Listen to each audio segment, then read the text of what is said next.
Bonjour, bonjour à tous.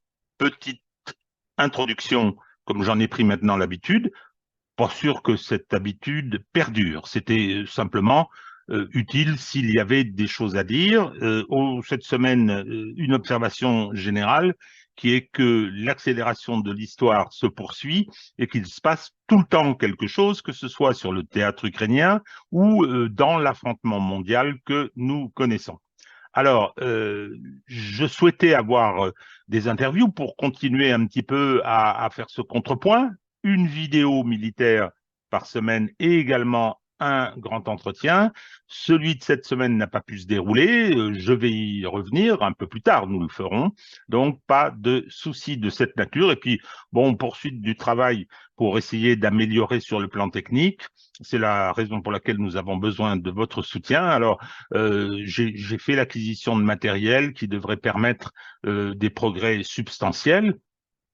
C'est du boulot, c'est du boulot. Je ne suis pas spécialement un geek, mais je me dépatouille. Hein. Je suis revenu au Mac et donc ça ne s'est pas fait simplement, mais on progresse, on progresse. Donc votre soutien est précieux, multiforme matériel pour ceux qui peuvent, et puis moral bien évidemment, et le soutien pour l'algorithme de YouTube afin que nous puissions être prescrits par la plateforme. Voilà. Donc, cette semaine, nous allons parler, bien évidemment, de la rébellion Prigogine. Hein, personnellement, je n'ai pas d'opinion bien arrêtée sur ce qui s'est passé, enfin, vous le verrez. Et également, ce qui se passe sur le terrain militaire, où la contre-offensive ukrainienne, qui va avoir bientôt un mois, continue de piétiner, avec une presse occidentale, sauf bien sûr la française qui est toujours en retard, une presse occidentale qui commence à se poser beaucoup de questions sur la poursuite de cette guerre. Voilà. Bon, eh bien écoutez, à très bientôt.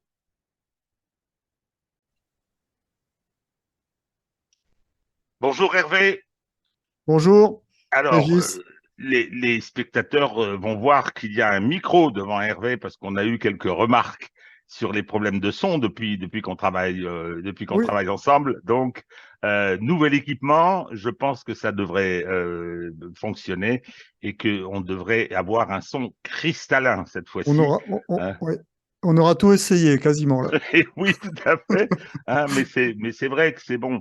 Les conditions d'enregistrement, les liaisons Internet qui sont parfois variables font que il y a quelques petits soucis. Cela étant, c'est une chaîne YouTube, hein, c'est absolument pas professionnel. On est là pour essayer de faire un travail de réinformation bénévole, hein, pas oublier ça. Et donc, on fait un peu avec les moyens du bord en essayant à chaque fois de progresser, d'où le micro que l'on voit sur l'écran. Alors, aujourd'hui, le programme était inscrit sur le générique. Euh, on va aborder la question de la tentative de coup d'État de M. Prigogine. Ça, c'est clair que il faut essayer d'y voir un peu plus clair, sans peut-être se faire d'illusions sur la dissipation du brouillard. Ça prendra du temps. Et ensuite, bien évidemment, la situation militaire sur le terrain. Alors, concernant le coup de Prigogine, moi, mon premier réflexe, au moment où ça s'est produit, le matin, où on se lève et on apprend qu'il y a quelque chose qui est en cours, ça a été bien évidemment la référence au putsch d'Alger du 22 avril 61, référence personnelle, puisque j'étais jeune encore, hein, j'avais 11 ans, mais compte tenu du fait que mon père était militaire de carrière, on a vécu ça de façon assez intense et j'en ai des souvenirs très précis. Puis après, je me suis beaucoup intéressé à ce qui s'était produit. Et alors, c'est intéressant parce que comme souvent ces histoires de putsch, on se demande ce qui s'est passé, qui était à la manœuvre, et puis on se pose la question de ceux qui étaient la cible du putsch, en l'occurrence à l'époque c'était Charles de Gaulle, quelle a été leur stratégie. Et donc il y a eu des thèses concernant ce putsch des militaires d'Alger. disant que c'était en fait une tentative que De Gaulle avait laissé se produire parce que c'est incontestablement le moyen qui lui a permis de remettre de l'ordre dans l'armée après. Et ça, je me rappelle très bien. Et bon, j'ai suffisamment d'exemples, y compris personnels, pour le savoir. Donc, il y avait cette idée, est-ce que c'est un putsch réel ou est-ce que c'est une provocation du pouvoir, sachant que un putsch qui échoue, ensuite, c'est quand même la possibilité donnée au pouvoir, qui a peut-être été un peu ébranlé, de remettre de l'ordre. Et si on pense à la tentative de putsch du 20 juillet 1944 contre Hitler, avec l'attentat de Stauffenberg, bien évidemment, d'abord, l'opinion allemande de l'époque avait été scandalisée par cette tentative, scandalisée, c'est particulier quand même, hein, on était à la fin de la guerre et la nation allemande souffrait beaucoup, mais pour autant, ça a été considéré comme quelque chose d'inadmissible. Et ensuite, on sait très bien comment Hitler a organisé la répression, une répression terrible. Bon, donc, moi, j'ai pas d'opinion sur ce qui s'est exactement produit. C'est assez compliqué, je trouve, et donc je m'en rapporte à ce que Hervé va nous dire aujourd'hui sur l'aventure de Monsieur Prigogine. Je te passe la parole, Hervé. Bon, eh bien, c'est vrai que c'est une affaire qui est assez compliquée, hein, mais il y a eu de nombreuses analyses, hein, que l'on a pu lire et entendre, que ce soit sur les médias mainstream ou des médias alternatifs. On va essayer d'y voir plus clair et on va essayer d'utiliser une méthodologie en deux temps pour essayer d'être à peu près, on va dire, exhaustif sur tout ce qui a été dit. On va d'abord essayer à répondre à un certain nombre de questions. Et ensuite, on passera en revue l'ensemble des hypothèses qui ont été énumérées et puis explicitées depuis le 24 juin. Alors, en premier temps, donc une étude, une analyse en deux temps. Premier temps, ça va être les questions. Les questions, la première, ça va être pourquoi, c'est-à-dire quelles sont les raisons de ce coup. Eh bien, d'abord, il faut comprendre que Wagner a eu un ultimatum et notamment son patron Prigogine, pour intégrer l'armée régulière à compter du 1er juillet. Donc, en fait, Prigogine perdait la main sur son outil, un outil qui lui avait énormément servi sur le plan financier, mais également sur le plan de la notoriété, puisque ça l'a fait devenir, d'une certaine manière, un chef de guerre, même s'il n'a aucune formation dans ce domaine-là. Donc, en fait, il risquait de se faire déposséder d'un des outils majeurs de son entreprise, même s'il a d'autres activités. Alors, pourquoi, pourquoi donc c'était bien ça, les raisons, c'est la perte de l'outil majeur de l'entreprise, de la nébuleuse de Prigogine, d'entreprise, la société militaire privée Wagner. Ensuite, quel objectif derrière ce coup de force, le quoi, eh bien, évidemment, annuler le rattachement de Wagner à l'armée régulière, faire pression sur les responsables qui sont à l'origine de cette volonté. Alors évidemment, on pensera à Gerasimov, le chef d'état-major, mais également au ministre de la Défense Shoigu, et pour cela, possiblement chercher à les capturer, voire les prendre en otage pour les faire changer de décision. Donc on voit typiquement qu'on est quand même sur des manœuvres qui sont presque sont des manœuvres de type mafieux, de groupes armés. Qui est impliqué dedans, Qui est impliqué dedans, au premier chef, le patron de Wagner, avec peut-être ou pas des complicités actives ou passives d'une certaine partie de l'armée, peut-être des forces de sécurité, des services de renseignement. Tout ça, ça restera à prouver, bien sûr. En tout cas, il est difficile de concevoir que un coup quand même d'une importance comme ce coup-là ne pourrait pas avoir fait l'objet de fuite. Dès qu'il y a plus de 3 personnes qui sont au courant d'une affaire assez complexe, on peut être sûr qu'il y a des informations qui vont sortir. Avec qui? Bien sûr, on peut se poser la question, ou pas d'ailleurs.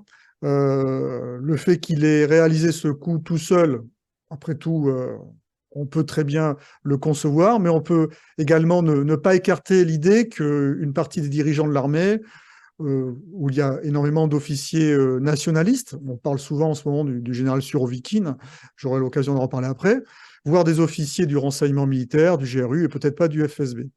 Alors comment? Eh bien, ça a été en fait une manœuvre avec 2 temps et 2 actions. D'abord, s'emparer de l'état-major du district sud de Rostov, mais pourquoi? Parce qu'en fait, à l'origine, Gerasimov et Shoigu devaient s'y trouver pour faire une inspection.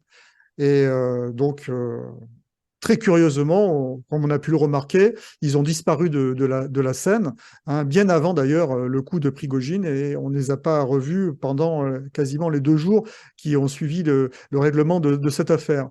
Ensuite, le deuxième temps, c'était marcher sur Moscou. Alors ça, c'est avec de mémoire 4 colonnes, hein, qui ont avancé assez rapidement, puisqu'il y a plus de 1000 kilomètres entre Rostov et Moscou.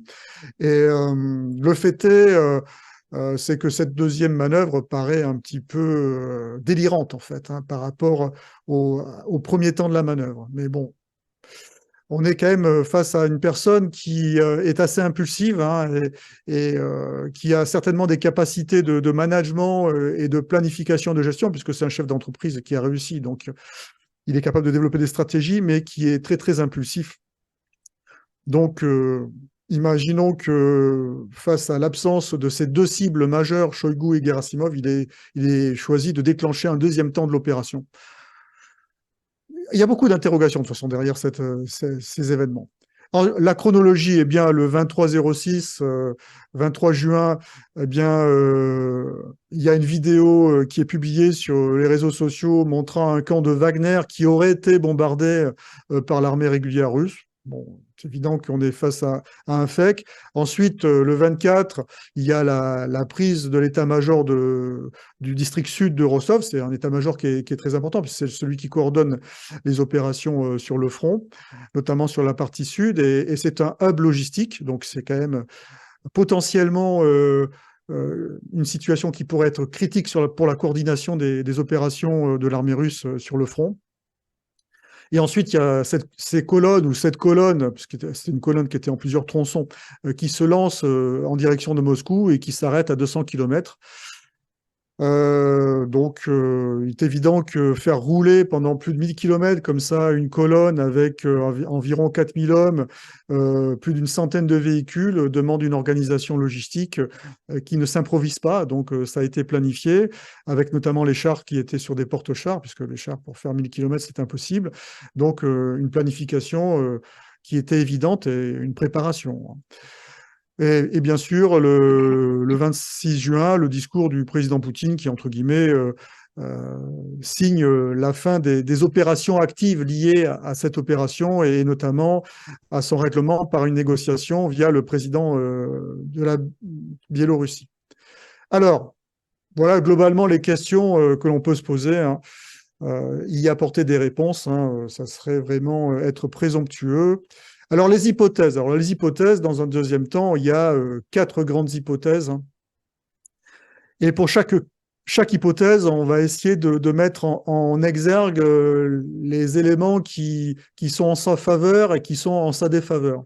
La première hypothèse, la mutinerie de Prigojine et d'une partie de Wagner, puisque tout Wagner n'a pas été concerné par cette mutinerie, eh bien, elle s'inscrit dans une opération complexe de maskirovka, c'est-à-dire une ruse, une tromperie, un stratagème. Hein. Donc ça, c'est souvent la thèse des réseaux sociaux. Hein. Souvent, les réseaux sociaux pro-russes, complètement déstabilisés par potentiellement un événement qui pourrait nuire à la partie qu'ils défendent, eh bien, ils pensent que c'est une opération complexe de tromperie pour affaiblir l'adversaire qui se lance dans une offensive et le piéger. Moi, c'est une hypothèse qui me paraît très, très improbable, hein, puisque les hypothèses, les 4 hypothèses, je les ai classées de mon point de vue en termes de probabilité. Donc, les premières sont les moins probables. Alors, quels sont les éléments qui sont favorables à une maskirovka? Eh bien, le fait que le repositionnement rapide de Wagner en Biélorussie, quoi qu'on en dise, montre que d'une certaine manière, on peut considérer qu'il y avait des plans pour cela, mais il y a toujours des plans de toute façon, et je pense que ça, c'était pensé avant. Le front russe n'a pas été perturbé par les événements à l'arrière du front. Euh, Wagner est un outil essentiel du GRU, donc du service de renseignement militaire, à l'étranger, notamment en Afrique. Donc il est forcément noyauté par ce service-là. Le poste de commandement de Rostov a continué son activité. Et le fait est, c'est que l'activité des forces armées ukrainiennes, cherchant à profiter de ces événements, a semblé plus intense et bien sûr en entraînant des pertes importantes, sanguines significatives pour ce qui les concerne, puisqu'on est toujours dans ce concept de défense élastique avec la supériorité des appuis artillerie et puis aviation de l'armée russe.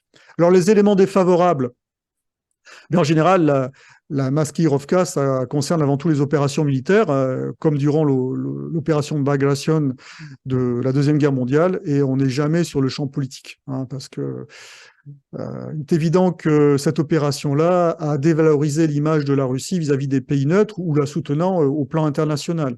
Ça les a forcément amenés à se poser un certain nombre de questions, même si la Chine, tout de suite, a déclaré son soutien à la Russie. Ça déstabilise, quoi qu'on en dise, les organes de direction de l'État russe, puisque forcément, si c'est une Makirovska, eh bien, tout le monde n'est pas au courant, donc les gens peuvent être déstabilisés et se poser énormément de questions. À qui cela profite? Avant tout aux Ukrainiens, aux Occidentaux, hein, même s'ils ont paru surpris. C'est vraiment pour eux une opportunité, alors que justement les Ukrainiens sont en difficulté sur le front, dans leur offensive. Et puis surtout, il y a des dommages collatéraux. Aux dernières nouvelles, d'après les informations que j'ai pu recueillir, il y a 30 soldats de Wagner qui auraient perdu la vie. Il y a entre 2 et 4 hélicoptères qui auraient été descendus par les colonnes qui avançaient puisque se sentaient menacés, et un avion Antonov 22. Donc ça fait à peu près 13 membres d'équipage. Il faut bien comprendre qu'on parle de 4 hélicoptères depuis le début de l'offensive ukrainienne, donc à peu près 20 jours. Il n'y a pas eu un seul hélicoptère russe qui a été abattu sur le front. Et là, on a une opération de déstabilisation intérieure qui conduit à la destruction de 4 hélicoptères et des équipages qui vont avec, et en plus d'un avion de reconnaissance électronique. Alors, quel pourrait être le critère de vérification de cette hypothèse, hein, celle de la Maskirovka? Eh bien, c'est qu'il y ait une offensive d'ampleur des forces russes avec engagement de la réserve stratégique dans la semaine qui suit. Donc, on voit très bien qu'on n'est pas forcément dans ce cadre-là. Ensuite, la deuxième hypothèse, c'est que Prigojine a été retourné et manipulé par un service secret étranger, que ce soit la CIA, le MI6 ou autre. Alors ça, c'est la thèse de Karine Béchette-Golovko, qui est une universitaire francophone de l'université de Moscou. Bon, c'est une nationaliste, hein, donc il faut la lire de temps en temps, mais toujours bien comprendre son positionnement, de ce dont elle ne se cache pas. Donc elle est sur le courant, en fait, nationaliste, hein, c'est un coup des Occidentaux. Et ensuite, Édouard Husson également serait plutôt favorable à cette hypothèse. Alors, quels sont les éléments favorables de cette hypothèse? Eh bien, comme on l'a dit, c'est une situation qui est profitable aux Ukrainiens, qui butent sur les défenses russes depuis le 4 juin. C'est une déstabilisation de l'image de la Russie et de son président à l'international. Alors, je ne parlerai pas de l'interne, parce que c'est compliqué d'avoir une idée de ce que pensent réellement les Russes en interne. Hein, mais en tout cas, à l'international, c'est un fait. Ça profite, comme je l'ai dit, aux Ukrainiens et aux Occidentaux, donc c'est une opportunité pour eux de peut-être brécher cette défense russe qui leur pose énormément de problèmes dans la trouée de Zaporijja. Et il y a une campagne de communication de Prigojine visant à dénigrer les raisons de la guerre ainsi que sa conduite, qui a eu lieu quasiment une semaine à l'avant, avec beaucoup de mensonges, hein, parce que c'est avéré de toute manière, lorsqu'il dénie le fait que les Ukrainiens bombardent les zones civiles du Donbass. Non, depuis 2014, c'est un fait, et c'est avéré par des reporters, même étrangers, qui ne sont pas des reporters dépendants des républiques autoproclamées. Alors, l'élément défavorable à cette thèse de la manipulation de Prigojine par un service étranger, tout simplement parce que même si Prigojine c'est un voyou, il est richissime, donc il n'a pas forcément besoin d'avoir plus d'argent. Et c'est un nationaliste convaincu, c'est même un nationaliste, on va dire, radical. Et il a aussi une certaine popularité en Russie, et très honnêtement, je pense que sa popularité en Russie va être très émoussée par cette affaire. Enfin, même si Karine Béchette-Golovko met en doute ses capacités de stratégique et de planification, il ne faut pas oublier que c'est un homme d'affaires qui a eu du succès dans ses affaires, donc il est forcément capable de développer des opérations complexes en termes de stratégie d'entreprise. Donc, c'est pas parce qu'il parle comme un poissonnier et de manière ordurière qu'il n'est pas capable de préparer des opérations complexes. Alors, le critère de vérification de cette hypothèse, eh bien, c'est l'inculpation, l'arrestation ou la disparition violente de Prigojine dans les mois à venir, de 2023. Donc, je pense que s'il y a des choses qui se règlent en interne dans cette affaire, ça ne va pas se faire tout de suite, ça va se faire dans les 1, 2 à 3 mois qui suivent cette opération. Maintenant, la troisième hypothèse. La troisième hypothèse, c'est que, en fait, Prigojine agit, mais de concert ou avec la collusion, la complicité tacite, la passivité volontaire d'une partie des cadres de l'armée. Alors ça, c'est la thèse de Jacques Sapir. Moi, je suis plutôt favorable également à cette thèse, hein, puisqu'on a eu l'occasion d'échanger sur les réseaux en messagerie à ce propos. Maintenant, ça reste également à prouver parce qu'on est quand même face à des officiers qui sont quand même très nationalistes et leur pays est en guerre. Alors, les éléments favorables à cette thèse, eh bien, c'est, quoi qu'on en dise, une forme de passivité des forces armées, mais même si on pourrait l'expliquer d'une autre manière. Le fonctionnement normal du PC de Rostov, hein. Donc ça, évidemment, on ne peut que le constater. La poursuite des opérations comme si de rien n'était. Et un courant nationaliste patriote au sein des forces armées qui trouve que la guerre n'est pas menée de la manière aussi efficace et radicale qu'elle pourrait l'être. Et puis, il y a beaucoup d'officiers, notamment Surovikin, qui détestent ouvertement les deux têtes du ministère de la Défense et des Armées actuelles, c'est-à-dire Gerasimov et Shoigu. Ensuite, bien sûr, il y a de très bonnes relations entre Prigojine et Surovikin. Et je rappelle que Surovikin, bien sûr, c'est un ex-putschiste d'août 91. Donc, c'est également un personnage qui n'a pas peur d'aller au-delà de la légalité dès qu'il sent que ses idées ne pourront pas être conduites de la manière dont il entend. Les éléments défavorables, c'est que Prigojine et Surovikin et d'autres officiers sont des nationalistes, mais n'ont aucune raison d'affaiblir la Russie alors qu'elle est en guerre et qu'elle est plutôt en position favorable en ce moment. Ça, c'est vraiment le coup de poignard dans le dos. En plus, à qui cela profite? Forcément aux Ukrainiens, aux Occidentaux, et surtout, il y a des dommages collatéraux. Je l'ai dit, il y a 30 Wagnerites qui sont morts. On a entre 2 et 4 hélicoptères qui ont été abattus, et puis un avion. Donc, une ressource matérielle importante, de valeur, notamment il y avait un hélicoptère de guerre électronique, et 13 membres d'équipage. Alors, quel pourrait être le critère de vérification de cette hypothèse?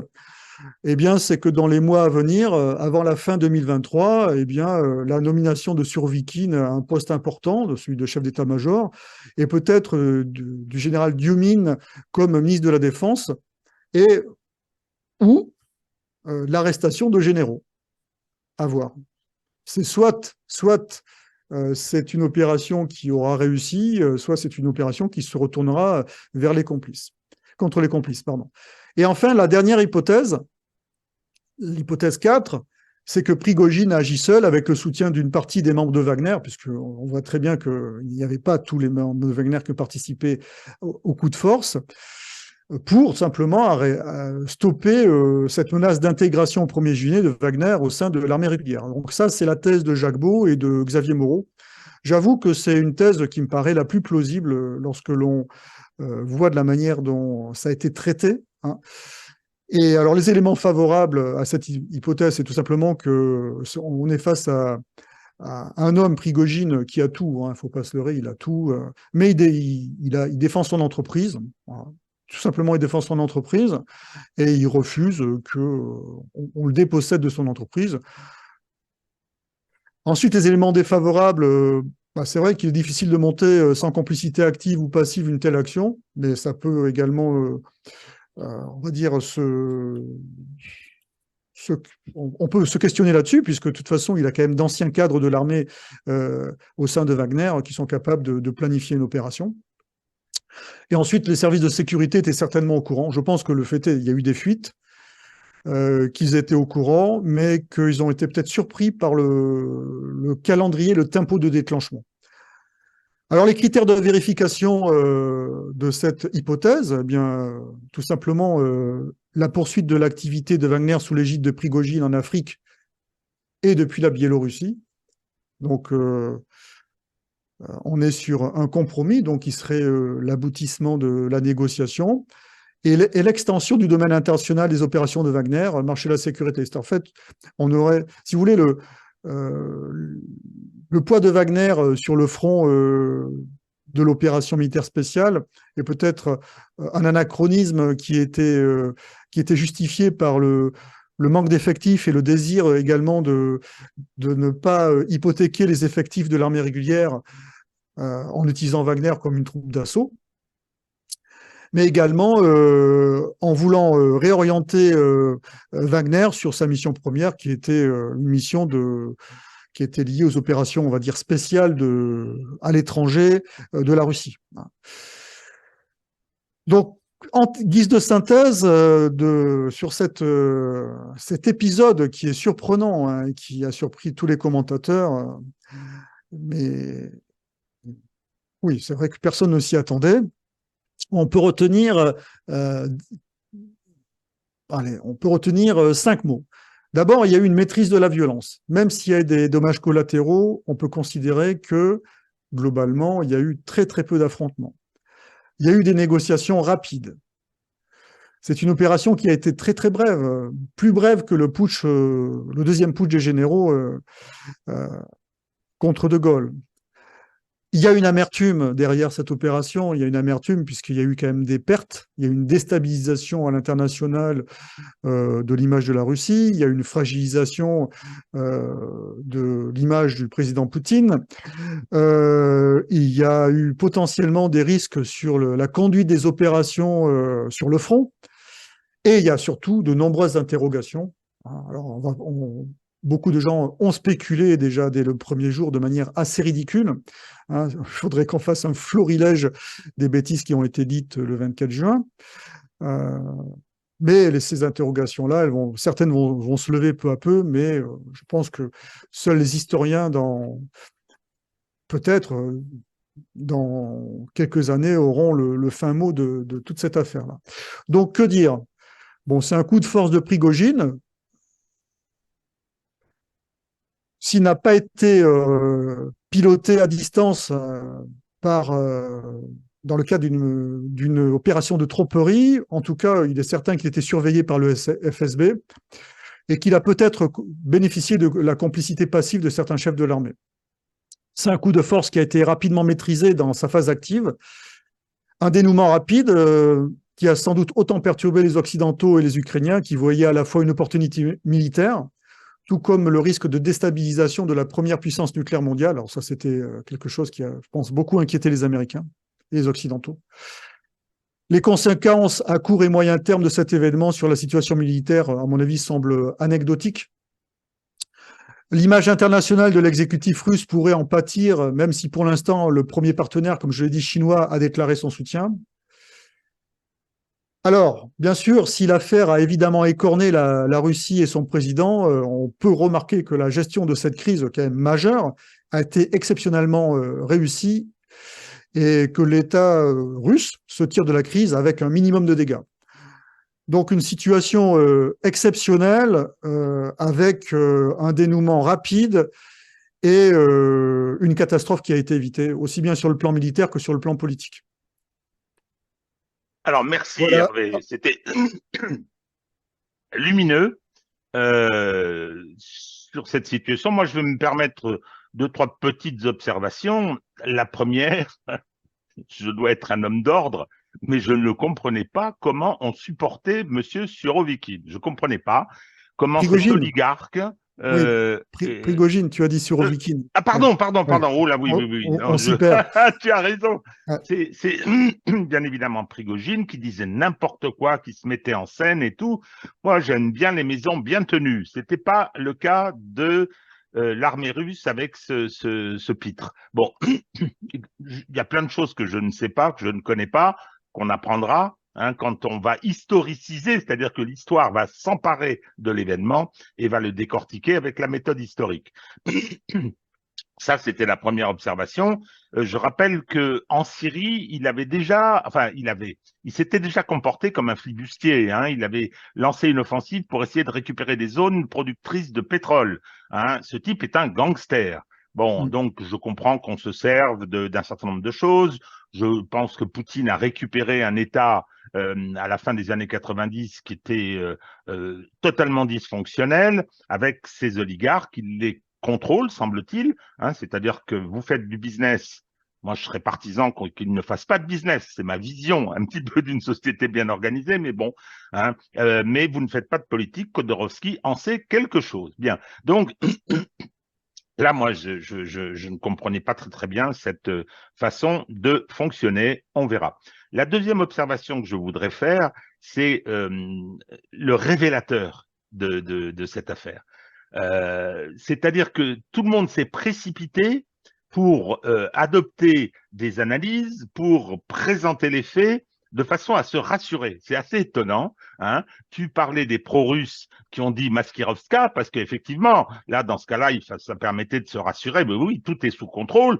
Tout est sous contrôle, semble-t-il, enfin en grande partie. Hein. Mais il fallait se rassurer. Et de l'autre côté, moi, j'ai trouvé ça assez spectaculaire, alors que sur la conséquence de ce fait, sur affaiblissement de Poutine ou pas, il y a des divergences, et en particulier aux États-Unis. Je lisais hier un article de Seymour Hersh, le grand journaliste qui avait dénoncé l'implication américaine dans le sabotage de Nord Stream 2, qui disait non mais attendez, et puis j'étais très argumenté, voilà, Poutine sort renforcé de cette crise pour telle et telle raison. Alors en France, ça a été un festival. Toute la presse s'est précipitée pour dire Poutine est à terre, il est mauvais, ils vont se casser la figure, etc., etc. Donc, non, mais c'est la prophétie autoréalisatrice en permanence, ce qui montre bien d'abord la difficulté d'appréhender ce qui s'est passé, donc d'appréhender le réel dans une guerre de ce niveau. Ensuite, les obsessions comme ça qui n'ont qu'un objectif, c'est de se rassurer. Et autre conséquence, c'est qu'on ne regarde pas tout ce qui se passe, en particulier sur l'ensemble de la planète. Tu as raison, les Chinois ont soutenu, mais pas seulement les Chinois. Hein, Erdogan a dit je soutiens, les Iraniens se sont précipités. Donc il y a eu de ce point de vue-là, le Sud global, la majorité mondiale a dû se poser pas mal de questions, j'imagine quand même. Donc, et ça a dû ébranler certaines convictions peut-être, mais en tout cas ils ont soutenu. Bon, ils ont soutenu d'autant plus que ça a été quand même, tu l'as dit, très rapide, extrêmement rapide. Mais effectivement, les focales se déplacent.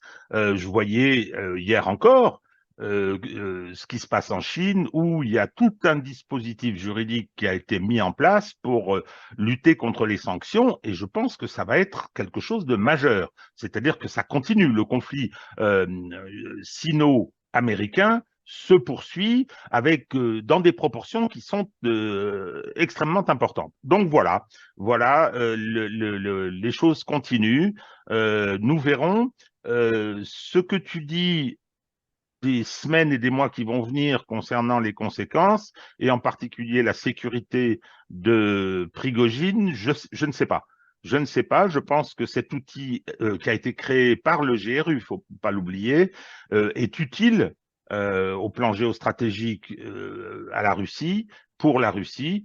Je pense qu'il continuera. C'est pas sûr que Prigogine reste à sa tête. Hein. Je pense qu'il risque d'y avoir des exfiltrations qui peuvent s'avérer violentes. Hein. Le, je ne sais plus qu'est-ce qui disait que la Russie, c'était une démocratie tempérée par le meurtre. Hein. Donc, nous verrons ce qui se passe. Voilà, ça c'était pour ce qui concernait l'événement majeur, quand même extrêmement important, de la semaine dernière. Maintenant, mon cher Hervé, je te repasse la parole pour nous parler de la situation sur le front.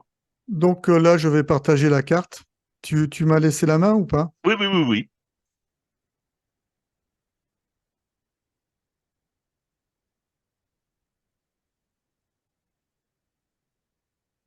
Donc, je revérifie. Non, non, ça devrait le faire, hein. C'est bon Oui, là? oui, oui, oui, enfin, ça arrive. Hop. Bon, ben Et on voilà. va partir comme d'habitude de la côte et puis on va remonter jusqu'au nord, hein. Donc front sud, front centre et puis front nord. Donc globalement, comme je l'ai dit, malgré les événements du 24 juin, eh bien, il n'y a pas eu de changements fondamentaux sur la situation opérationnelle sur le front. Alors, il y a eu quelques opérations qui sont notables, et puis on aura l'occasion de reparler des hypothèses que l'on avait formulées il y a 3 semaines. Alors, si on regarde, alors là, d'habitude sur la carte, les zones qui sont conquises antérieurement par les Ukrainiens ou qui sont prises au cours de l'offensive actuelle étaient en jaune. Là, je ne sais pas pourquoi, bon, c'est lié à la carte. Et là, elles sont en bleu, bon, ce qui est cohérent avec la couleur qui est affichée pour les unités ukrainiennes qui sont en bleu, les unités russes qui sont en rouge.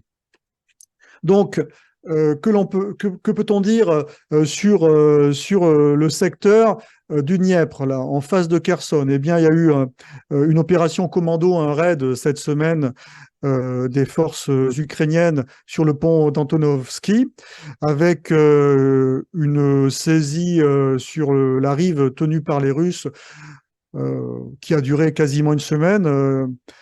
Alors, en ce moment, certains canaux disent que les Ukrainiens se sont retirés, d'autres disent qu'ils ont tellement été anéantis que ils ne devraient pas tarder à se retirer. En tous les cas, il n'y a pas eu plus d'une centaine d'hommes, donc c'est vraiment une portion faible de l'armée ukrainienne. Hein. C'est des effectifs très très faibles hein, qui étaient de l'autre côté. Comme à leur habitude, les Russes les ont bombardés. Et par contre, ils se protégeaient sous le pont, en fait, qui est un pont quand même assez solide. Donc, ça a été difficile pour les Russes de les atteindre. Mais ils ont réussi vraiment à les neutraliser par les feux. Et surtout, c'était une navette de bateaux rapides entre les deux rives qui assurait le maintien des effectifs et leur ravitaillement. Et les bateaux ont été rapidement ciblés. Donc, c'est une opération dont j'ai du mal à saisir l'objectif, si ce n'est un objectif de communication, mais ça serait quand même dommageable pour les vies humaines qui auront été sacrifiées à ce propos. Je pense qu'ils avaient dans l'idée, en fait, de faire une tête de pont et peu à peu d'envoyer des moyens légers, un peu comme ceux qui avaient permis sur Kharkiv de progresser rapidement et de faire un raid dans la profondeur avec des 4x4, mais ils n'ont pas pu se maintenir. Et en tout cas, c'est une opération qui est difficile. Hein. Et puis, il y a bien sûr les frappes du Storm Shadow sur un des ponts qui relie la péninsule de Crimée au reste du front. Donc le pont n'a pas été réparé, mais ils ont mis en place un ponton de manière à assurer le passage des flux logistiques. Ensuite, si on remonte maintenant vers le Dniepr et que vers le réservoir, pardon, et qu'on arrive vers Energodar. Donc là, je confirme bien qu'il y a, suite à l'assèchement du réservoir, il y a bien une ancienne route qui est réapparue. Hein, donc on est sur une phase d'assèchement du réservoir, bon, assèchement qui va être aléatoire puisque le front a été figé cette semaine puisqu'il y a eu énormément de précipitations qui ont gêné les opérations offensives. Alors, qu'est-ce que l'on peut dire sur ce front-là, le front de la trouée de Zaporizhzhia, qui est vraiment le front majeur de cette offensive ukrainienne?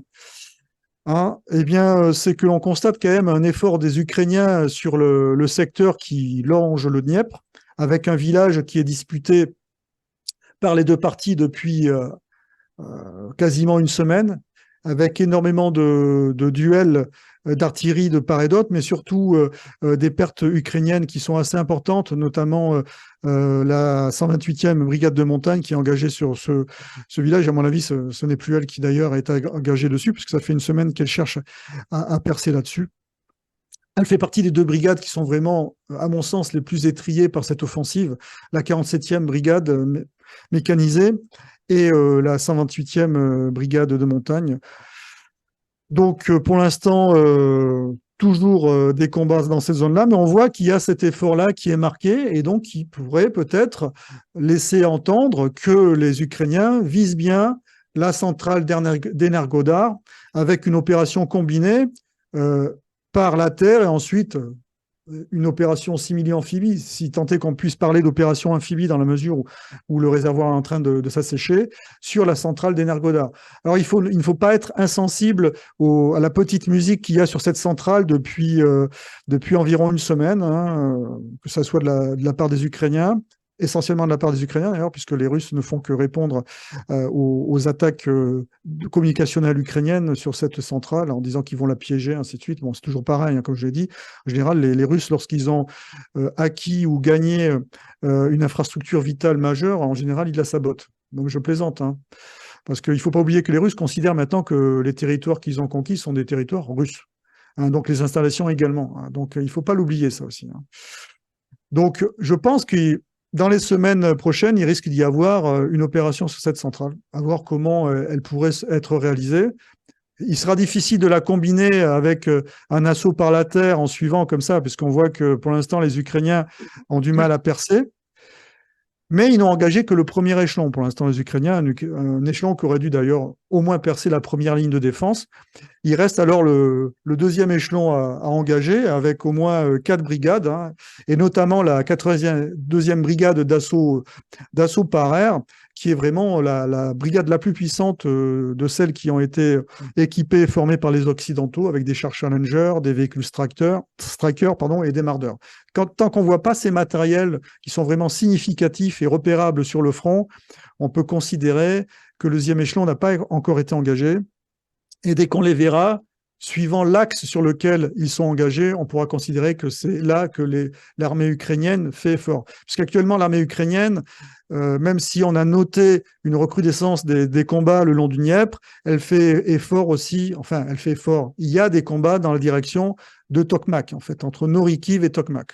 En fait, sur cette direction-là est une direction, bien sûr, un axe d'offensive qui est également majeur, hein, et qui a été le premier axe d'offensive majeur. Et ce qu'on peut constater, justement, c'est qu'il y a cette bascule depuis une semaine le long du Dniepr, ce qui correspondrait un peu à l'analyse que j'avais faite, hein, qui est toujours discutable, hein, de toute manière. Hein, c'est que s'engager comme ça vers Tokmak, c'est s'exposer à des attaques de flanc à droite, sur la droite et sur la gauche, alors que s'engager de ce côté-là, on est protégé par la coupure, hein, donc par le réservoir, donc on n'a qu'à se flancarder face à une direction. De même que pour les moyens solaires, il est plus facile de les gérer sur ce plan-là qu'avoir une poussée comme ça, avec ce risque d'attaque, de contre-attaque de flanc-garde de côté par les forces russes.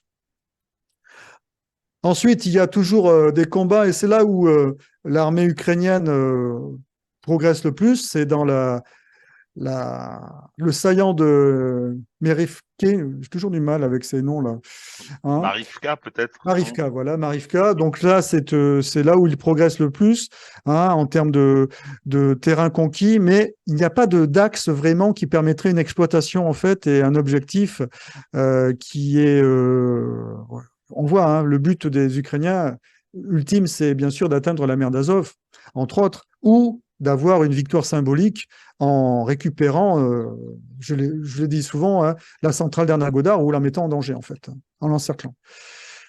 Voilà globalement où on en est. Hein. Donc, la trouée de Zaporizhzhia, c'est vraiment l'axe global d'effort de l'offensive ukrainienne, avec deux directions qu'il faut surveiller. Pardon.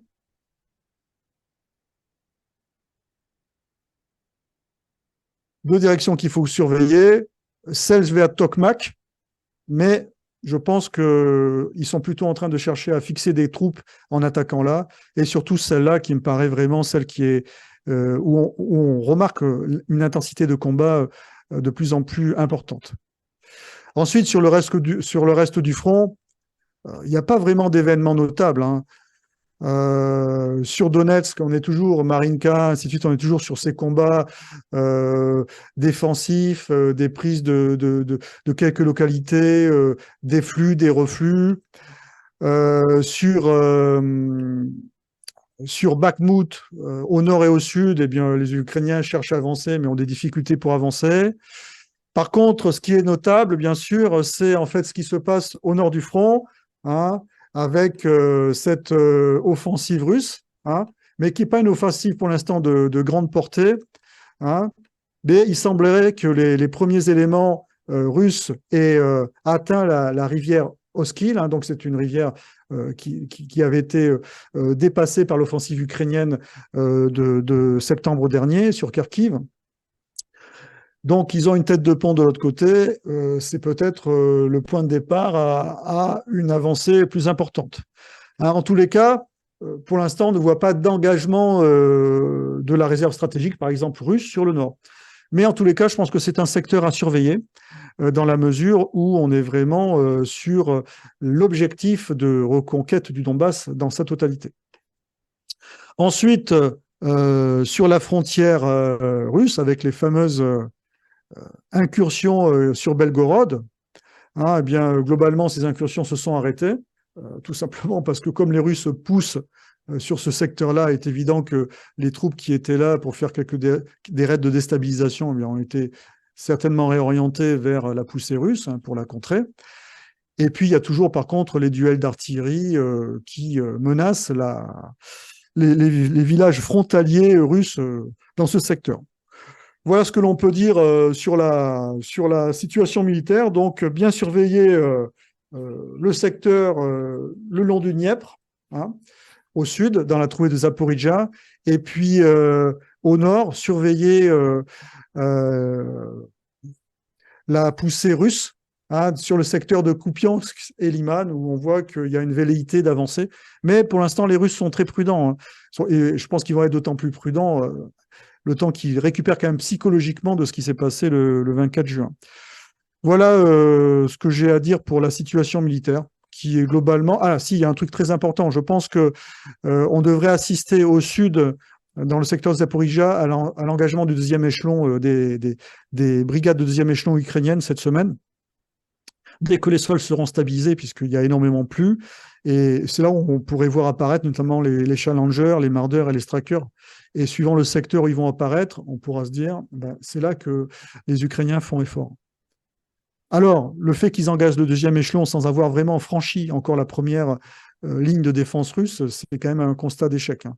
Ça veut dire que pour exploiter, ils vont être obligés d'engager leur échelon, si jamais ils percent toutes les lignes de défense, d'engager leur échelon stratégique, l'échelon stratégique ukrainien, dont je ne connais pas la composition. Je sais que Michel Goya l'avait évalué à une dizaine de brigades, donc à voir. Voilà, j'en ai terminé, Régis, pour cette partie militaire. Alors, hop, je vais ajouter quelque chose, deux petites observations. La première, c'est la presse américaine et anglo-saxonne en général, hein. La presse française, c'est même pas en rêve, hein, pour avoir une approche qui soit plus contrastée que celle d'une propagande inepte. Les Américains sont quand même très sceptiques, de plus en plus sceptiques. Il y a eu une intervention d'une élue assez importante qui dit, mais écoutez, si ça continue comme ça, qu'est-ce qu'ils font les Ukrainiens? Si ça continue comme ça, ils vont mettre 16 ans à reconquérir leur pays, c'est pas possible. Bon, il y en a d'autres, il y a Marsheimer qui a fait une conférence, qui va sortir un livre et qui en parle aussi. Enfin, je cite ces deux occurrences-là, mais il y en a d'autres. C'est-à-dire monte du côté anglo-saxon un grand scepticisme sur les résultats de cette contre-offensive. Alors, attention, ça peut être aussi, je veux dire, là aussi de Maskirovska de l'autre côté, hein, il y a peut-être autre chose qui est prévue, mais enfin, pour l'instant, ça n'en prend pas le chemin. Et j'ajoute, j'ajoute que apparaît maintenant sur les réseaux, apparaissent plutôt un certain nombre d'éléments, des vidéos en particulier, qui montrent la tragédie pour l'armée ukrainienne, quoi. Je veux dire, il y a des choses abominables. Il y avait en particulier, j'invite à la regarder parce qu'il faut voir les choses en face, faut voir la guerre en face, à regarder cette vidéo qui fait une dizaine de minutes, qui a été réalisée par un Ukrainien et où on voit alors je ne sais pas quelle est la taille de l'unité, engluée dans un champ de mines et on voit les malheureux gars se faire découper. Hein. Il y a en particulier une séquence où il y en a un qui saute dans un trou pour essayer d'aider ses copains et qui se fait arracher la jambe, mais qui a quand même la force de s'installer tout seul un garrot avant d'essayer de remonter dans le véhicule. Enfin, tout ça est tout à fait affreux et on se pose la question toujours de savoir comment est-ce que les Occidentaux peuvent continuer à envoyer comme ça les proxys ukrainiens à la mort. Ça, c'est mon opinion. Alors, on peut me répondre, ce sont les Russes qui les bombardent et qui les tuent, incontestablement. C'est tout à fait exact, mais vraiment, vraiment, ne pas oublier ce qui se passe dans ce malheureux pays qui ressortira, quelle que soit la fin de ce conflit, les formes qu'elle prendra, qui ressortira dans un État qui, à mon avis, l'empêchera d'être une nation organisée, quoi. C'est ce que les uns et les autres appellent l'État 404, hein, par référence au numérique. Et je pense que la malheureuse Ukraine n'y échappera pas. Donc voilà pour la situation. La guerre continue, la guerre mondiale continue aussi. Hein. Nous savons Monsieur Emmanuel Macron qui veut aller en Afrique du Sud à la réunion des BRICS, hein, et donc on lui a fait savoir les Sud-Africains avec mesure, les Russes avec moins de mesure, que sa présence n'était pas souhaitée. J'ai trouvé ça. Je parle de ça parce que je trouve ça un peu dérisoire. Je pense que, je sais pas, faut avoir une vision des rapports de force et une vision du monde un petit peu faussée. Voilà, chers amis, merci de votre attention. Ah, oui. Tu sais, je voudrais parler encore de la guerre de désinformation. On voit qu'il y a énormément de questions qui se posent suite au coup de force de Prigojine. Et on voit que après avoir pensé le 24 juin, tous les discours délirants qu'on a entendus sur les médias, la guerre civile, ainsi de suite, ils se disaient, mais comment se fait-il qu'ils avancent aussi rapidement, l'armée, il n'y a pas de force en interne pour arrêter les colonnes Wagner. Bref. Maintenant, on est sur la phase autre, où ils commencent à se poser des vraies questions. Et là, maintenant, ce qui sort, c'est que le général Surovikin serait déjà emprisonné. Alors là, c'est Moscow Times qui a sorti l'information, donc c'est un journal d'opposition, mais pas forcément aux informations très sûres, et de la source, bien sûr, est inconnue. Mais par contre, ce que l'on remarque, c'est que les médias, tout de suite, en fait, colportent une information sans avoir, en fait, de vérification, et sans utiliser surtout le conditionnel. Je pense que c'est très important d'utiliser le conditionnel quand on fait de l'information. Hein, c'est premier temps, d'ailleurs, à utiliser grammaticalement, parce que faire comme ça des hypothèses et les affirmer, ça me paraît quand même très, très oiseux. Hein. Voilà, c'est ce que je voulais dire. Ah ben, je vais ajouter concernant l'arrestation de Surovikin. Alors moi, ça me rajeunit, hein, parce qu'on a les kremlinologues, hein, qui sont au travail avec les mêmes méthodes. Euh, sur ce point précis de l'arrestation de Surovikin, si on va sur Telegram, il y a des comptes pro-russes, et je pense à quelqu'un qui s'appelle Boris Karpov, qui dit en général absolument n'importe quoi, hein, et qui affirme, voilà, Surovikin a été arrêté. Il le dit, comme la presse occidentale. Hein. Alors après, il prend des précautions, mais après, il commence par dire ça. Alors à ce sujet, j'ai entendu une interview de la sœur de Surovikin, mais qui dit non, mais il va bien, je l'ai eu, etc. Non, ce qui est un petit peu non pas curieux, mais qui montre bien on est dans la propagande, on est dans la communication, c'est que il suffirait qu'on voit Surovikin. Or, on l'a pas vu depuis quelques jours. Et moi, ça me rappelle un souvenir. ça me rappelle un souvenir. C'est en 1987, j'étais parti à Moscou et je devais y rencontrer Mikhail Gorbatchev, je n'étais pas tout seul, hein. Et donc c'était assez étonnant parce que ça faisait à peu près 15 jours qu'on n'avait pas de nouvelles. Il était parti en vacances et naturellement tout le monde disait ça y est, il a été arrêté, il va y avoir un coup d'État, etc. Et j'avais été extrêmement, on avait une petite délégation, j'avais été extrêmement flatté. Il était réapparu en public pour nous recevoir. Donc voilà.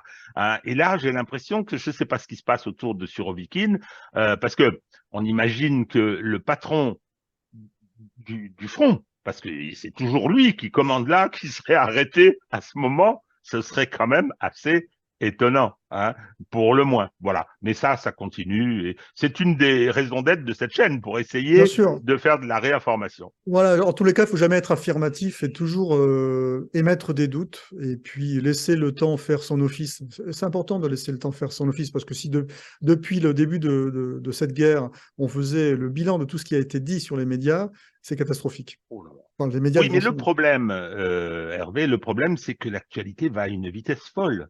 Bien C'est-à-dire sûr, qu'il se passe, c'est-à-dire que la situation mondiale est caractérisée par une accélération de l'histoire avec des événements importants. La mutinerie, appelons-la comme ça, de Prigogine, c'est un événement considérable dans cette guerre, considérable. Donc, effectivement, tout le monde essaye de le mettre à sa sauce pour se rassurer. C'est-à-dire que face à l'incertitude qui se profile, ce que je peux parfaitement comprendre, génératrice d'angoisse, eh ben, on passe son temps à pousser dans une direction pour essayer de se rassurer. Moi, j'ai lu un numéro de, de Libération. Il y a Serge July qui était sorti de sa naphtaline pour venir dire, ils étaient là, mais non, ça y est, il est à terre, de toute façon, il est nul, etc. Poutine est mauvais, il va s'effondrer, la Russie va être démantelée et tout. Donc, on était dans des formes de délire, assez ridicules d'ailleurs. Hein. Et bon, voilà, c'est comme ça, et ça va continuer encore un moment. très Voilà. bien. Ben, Eh écoute, bien, merci de votre attention. Merci Hervé, de rien, au hein, plaisir. de ce travail tout à fait passionnant et voilà, qui me soulage également, hein, parce que je n'ai pas à l'effectuer et puis surtout, j'ai pas les compétences pour l'effectuer concernant ce qui se passe sur le théâtre militaire. J'aime bien ce terme. Voilà. Eh bien, écoutez, à très bientôt. Au revoir.